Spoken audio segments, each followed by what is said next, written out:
2 years ago, I was left standing at the altar, humiliated and heartbroken.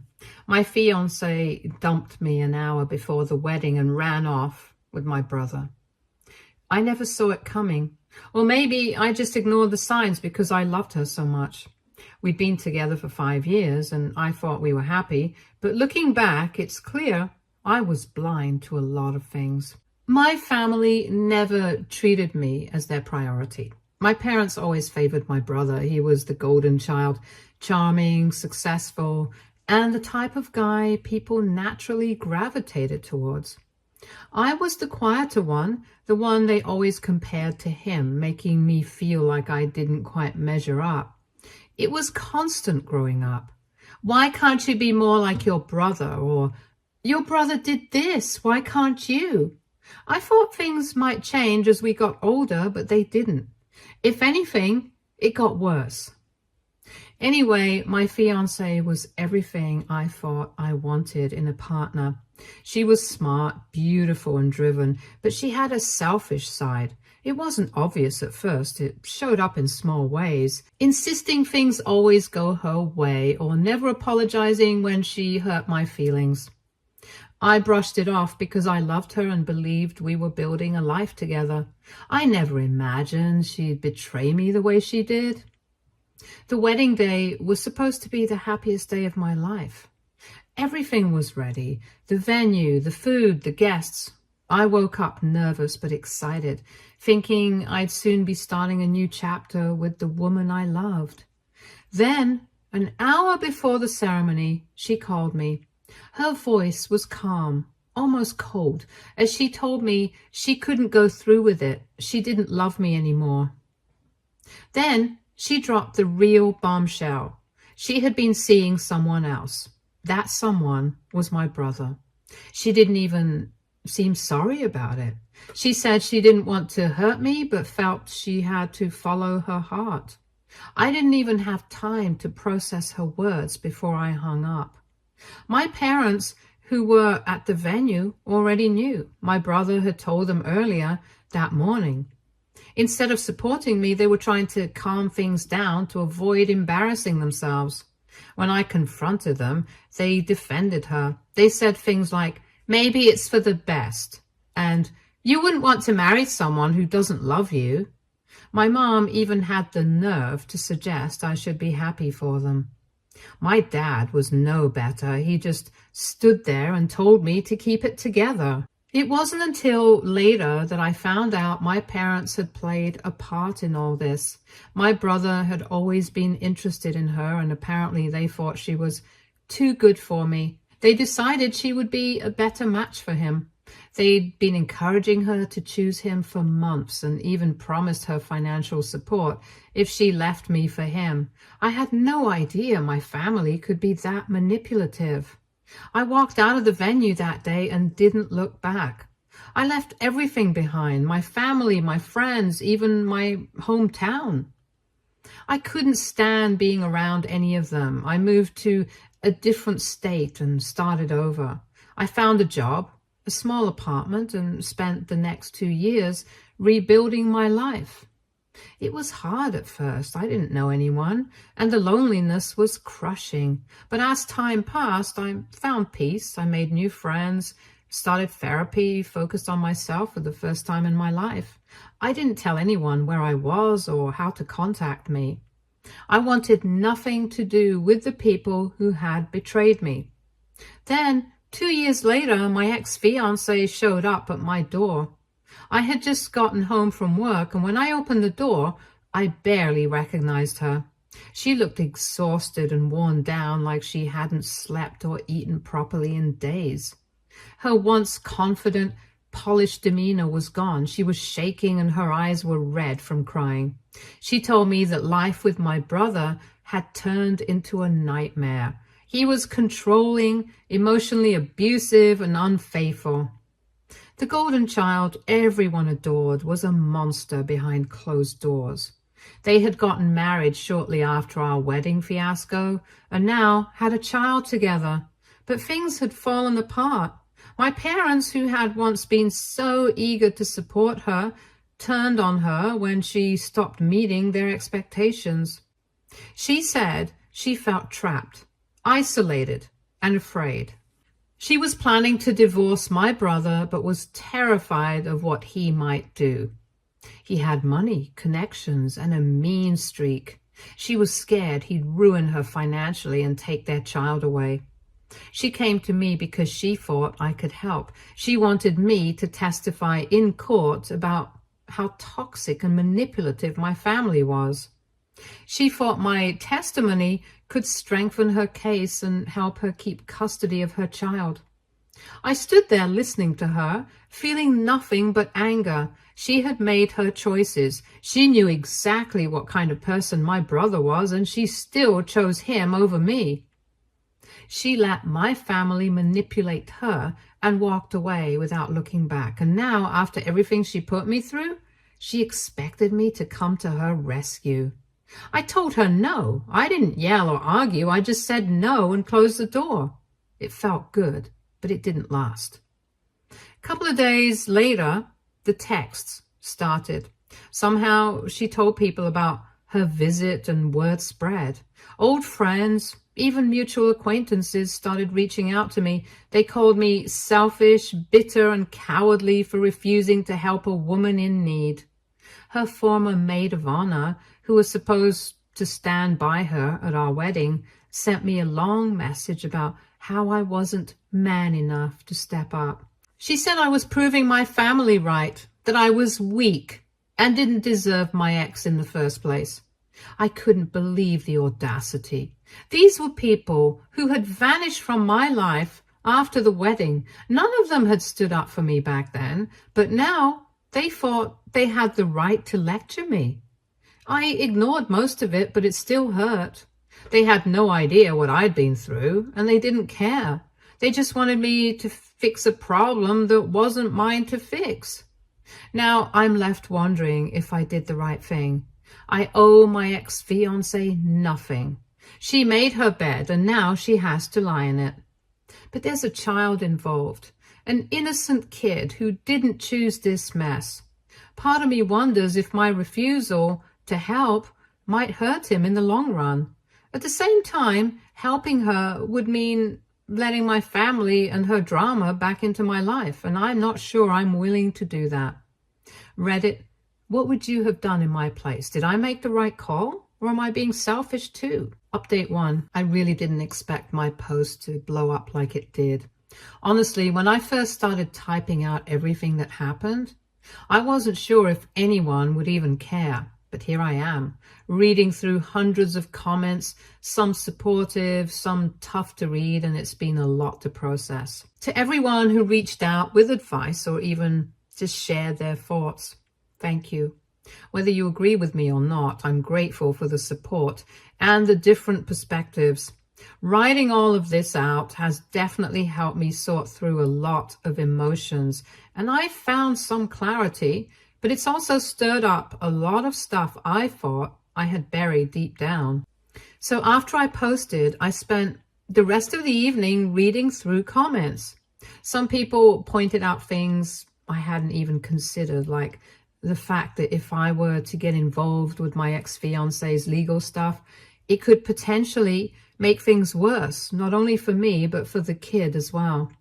There were others who were straightforward, telling me I should stay as far away as possible, and that my ex made her bed, now she can lie in it. Those comments honestly made me feel better about my initial reaction to her showing up at my door, but then there were the others who brought up a different angle, the child. I mean, I know I don't owe my ex-fiancé anything, but hearing so many people say the child is the one who's innocent in all of this, it got to me. A lot of you said I should try to do something for the kid without getting dragged back into the toxic mess that is my family. And that's what I've been struggling with ever since. I really don't want to have anything to do with her or my brother again. I don't want to be the hero or the good guy in a situation where I'm just setting myself up for more heartache. But then again, I feel like I should do something, even if it's not for her. It's funny though, After reading so many of your comments, I started wondering if maybe there was something I could do that wouldn't involve me talking to her again or getting sucked back into the drama. I even considered calling a lawyer just to ask what would happen if I did testify or if I helped her in some way. But the more I thought about it, the more I realized that it's still not my job to fix any of this, and especially not when it means dealing with my toxic family again. But the guilt of knowing the kid is caught in the middle of this mess, that guilt doesn't go away. And then, like clockwork, my brother decided to show up in the picture again. Yesterday morning, I got an email from him. Yes, my brother, the one who hasn't spoken to me in 2 years. And the last time we did, it was the day I called off my wedding. His email was cold, and honestly, just reading it made my stomach drop. It was short and to the point. I heard our ex-fiancé came to you for help. It's a huge mistake if you get involved. Stay out of family matters. You'll regret it. I stared at that message for way too long. I was tempted to reply, but then I thought, why the hell should I? This guy is the one who pushed me out of my own life. He was the one who pulled all this manipulation with my ex, and now he thinks he can tell me what to do. The audacity. I don't even know if audacity is a strong enough word for how I feel about him, but I didn't respond. I couldn't be bothered. It's honestly laughable how entitled he still feels. He has no idea what I've gone through or what I've had to deal with all these years, and yet he thinks he gets to decide how I should handle things? No thanks. That's when the phone call came in. It was from an unknown number, and I'm sure you can guess who it was. Yep, it was my mother. After 2 years of radio silence, she decided this was the time to call me. The second I picked up and heard her voice, I was immediately reminded of all the reasons I had cut ties with her and my dad. I couldn't even get a "How have you been?" or "I miss you" before she launched right into it. She started talking about the divorce, my brother, and how I needed to be the bigger person and keep the peace for the sake of the family. That was when I snapped. I don't even remember what I said exactly, but I know I told her I didn't want to hear any of it. She kept on, though, talking about how hard things were for my brother and how I was punishing the child if I got involved. I told her I didn't care and that I wasn't going to fix their mess anymore. I hung up after that. That conversation left me so numb for some reason. It reminded me of everything my parents have done to me. How they always favored my brother and how they enabled his worst behavior. And how they'd always expect me to be the quiet one, who just took whatever they threw at me. It's never been about me, not once. I've always been the backup son, the one who was supposed to just deal with whatever crap came my way. Hearing my mom defend my brother again was like a slap in the face. It made me realize nothing's changed. Not with my parents and not with him.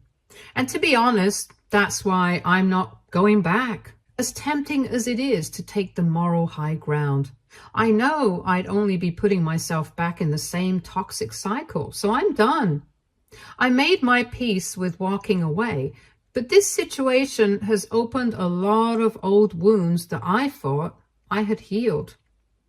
But as much as I want to just shut it all out and pretend it's not happening, I can't ignore the fact that the kid is in the middle of all this. I keep thinking about how helpless he must feel watching all of this unfold. I know he's innocent, but what if he's being emotionally manipulated like my ex was? It kills me to think about it, but still, I keep telling myself this isn't my fight. I've been through enough already, and I'm not about to get pulled back into their drama. So I've been sitting with these feelings for a couple of days now, trying to figure out what to do. And part of me wants to just move on, leave them to their mess and walk away for good. But then there's another part of me that's wondering if maybe I could help the child somehow without getting back in the middle of everything. I don't know what the right move is yet, but I do know one thing. I can't let myself go back to the toxic person I was before. The one who always tried to fix everything for everyone else while ignoring my own needs. I've worked way too hard to get here, to let them drag me back in. But that guilt about the kid? Yeah, it's still there, and it's not going away anytime soon. What would you guys do in my situation? Would you help? Or would you just walk away completely? I'm struggling to find the balance. Update 2. I thought things might settle down after my last update, but I was wrong. Instead, things have escalated even further, and I'm honestly questioning how I ever put up with these people for so long. It's like the universe is testing my resolve. Every time I think I've built a wall high enough to block them out, someone finds a way to get over it or slip through a crack. Since my mother's call, I've been absolutely bombarded.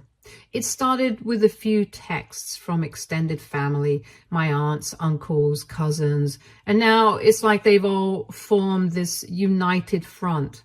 They're coming at me from all angles, telling me I'm ruining the family by not supporting my brother, or worse, by not staying out of his family matter, when that's exactly what I am doing. It's like they think I'm obligated to get involved just because we share the same blood. Some of them have even gone as far as saying I'm holding a grudge and not being a man about it. I've spent the last 2 years working hard to rebuild my life and move on from the toxic mess they created, and now they think I should throw it all away just to get back in the drama? It's exhausting, honestly. They don't understand that walking away wasn't some decision made out of spite. It was out of necessity. I couldn't continue living in that family dynamic. It was suffocating. But they don't want to hear that. To them, family means loyalty no matter what, even if that loyalty comes at the cost of your happiness and well-being. On top of all the family drama, I've also started getting emails from my ex-fiancé. She's been sending them every couple of days now.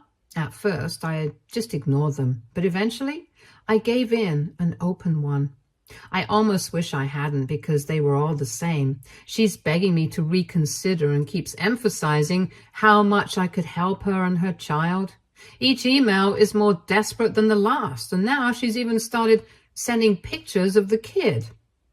I get that she's in a tough spot, but the whole thing feels manipulative.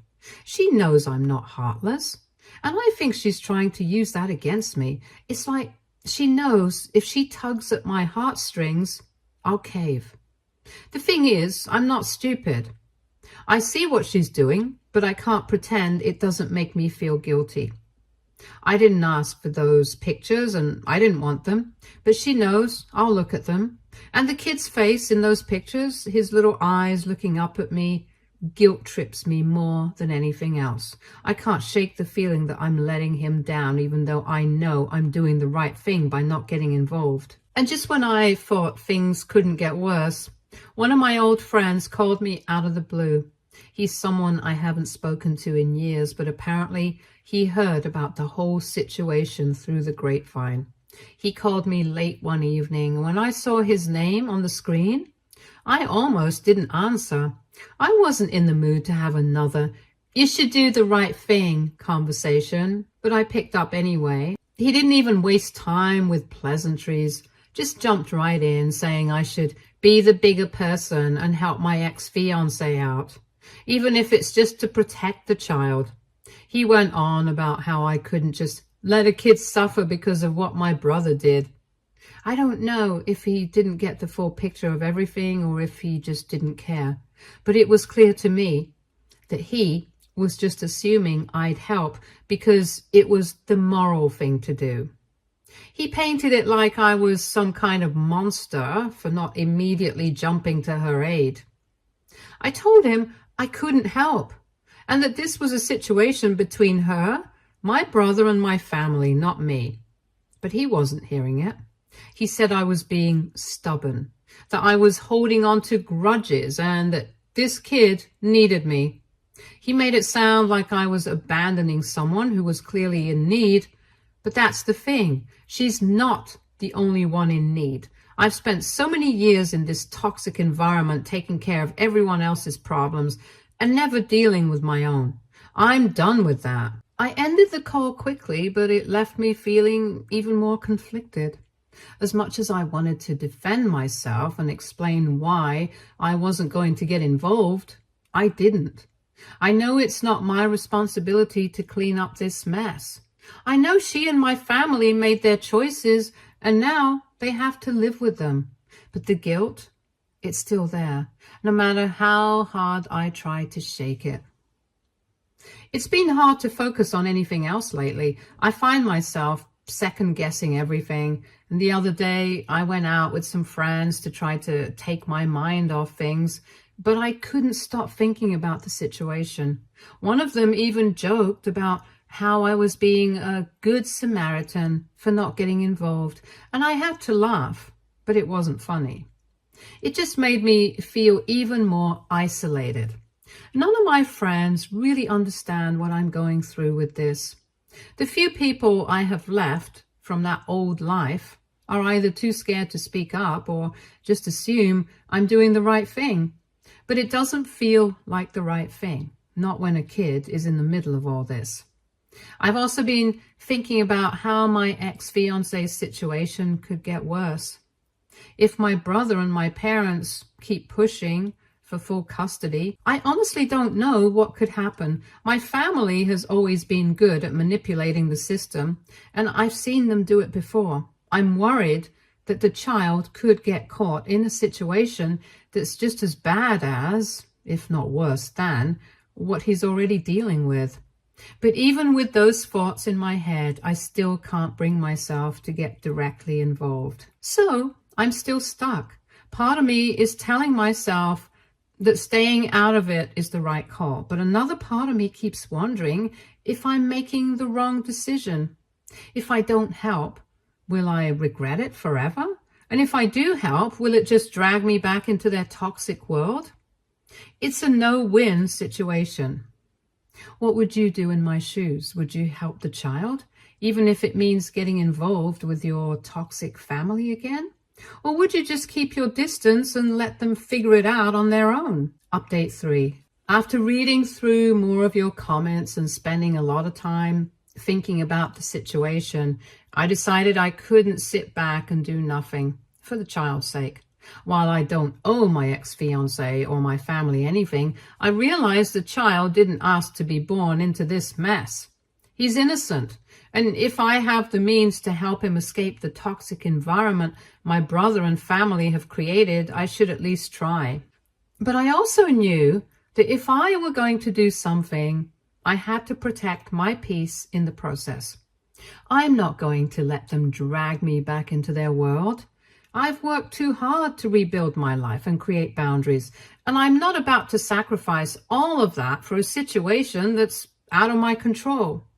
So I spent a lot of time thinking it through, and eventually I came up with what I felt was the best compromise. I filed an anonymous report with Child Protective Services, CPS.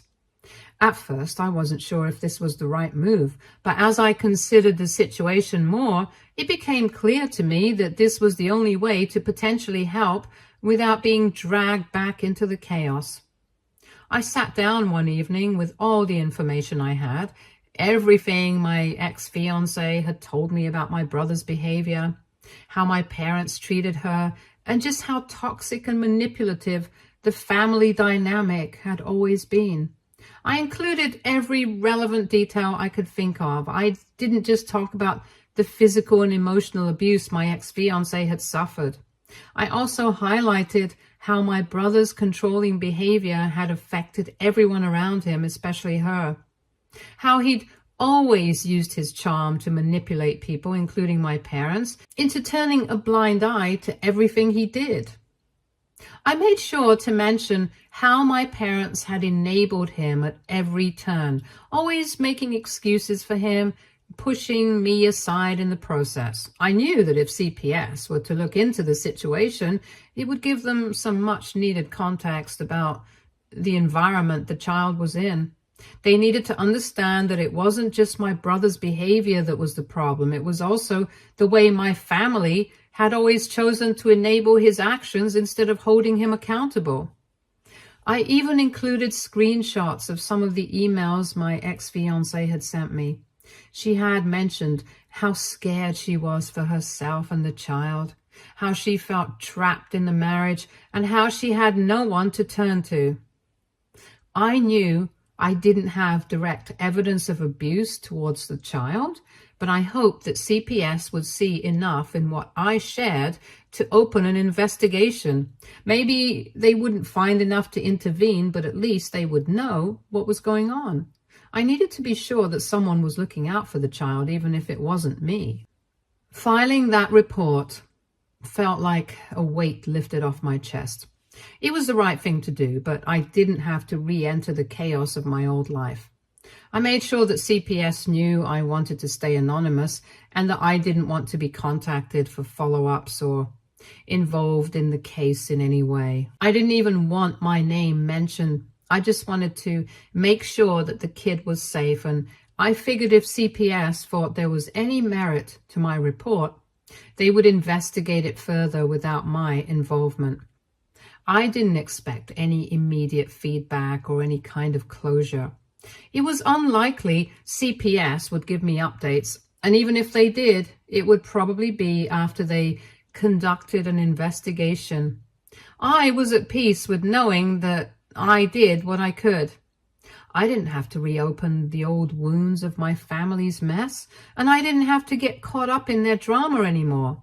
At the end of the day, the report was the most effective way I could act without sacrificing my mental health and the life I've worked so hard to rebuild. In the days that followed, I tried to focus on moving forward, but that's easier said than done. My family is relentless, and every time I think they might leave me alone, another message or email pops up. This time, it wasn't just my mother or a distant cousin. This time, my brother himself reached out, and honestly, I didn't even know how to respond. He sent me a short message accusing me of betraying the family and being vindictive. He told me I was making a huge mistake and I'd regret it, but there was something else in the tone of the message that made me stop and think for a second. It wasn't just anger, it was fear. He was worried. I didn't even bother responding. The more I thought about it, the more I realized that everything he'd said was nothing but manipulation. It wasn't about him. It was about control, and I wasn't going to fall for it again. I've been through this song and dance before. It's always the same. They try to make me feel like the bad guy for setting boundaries and doing what's right, but in the end, they're the ones who've made this mess.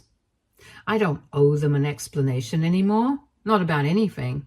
As for my ex-fiancée, I haven't heard from her in a couple of days, which was a relief, until I got one last email from her yesterday. It was short, just a simple message that said, "Thank you, and I'm sorry for what I put you through." No details, no explanations, just those words.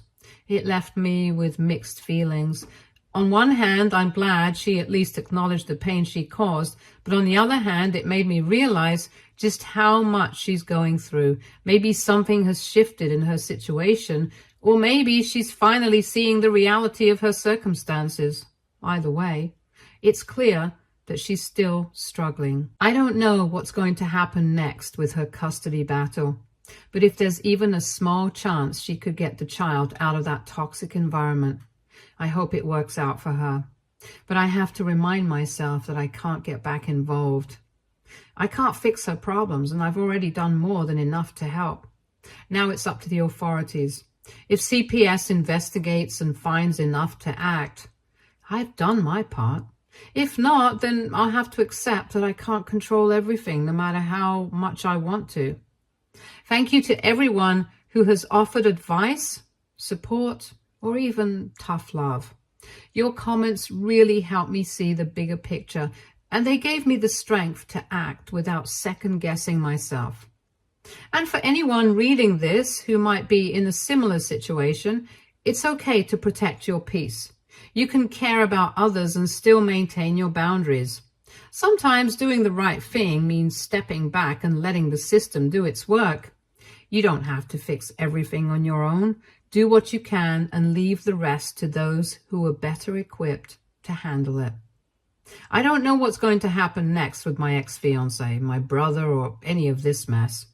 But I know one thing, whatever happens, I'll be okay. Stay tuned for more stories from Our Girl Relationships.